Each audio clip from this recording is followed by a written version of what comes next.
Once they went into the water, they quickly made a call with their cell phone for help, and shortly after, Glen Lake authorities started the search. We were dispatched after that, arrived on scene with our boat, and then called for assistance with the Coast Guard. And about 2.5 hours later, the victims were found in the water.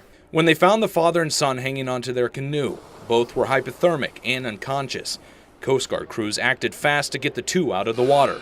They determined that the child was in very bad shape health-wise and asked for him to be medevaced off of the boat to the hospital because that was going to be quicker than going to shore immediately. The son was life-flighted by the Coast Guard to Munson Hospital, where he later died.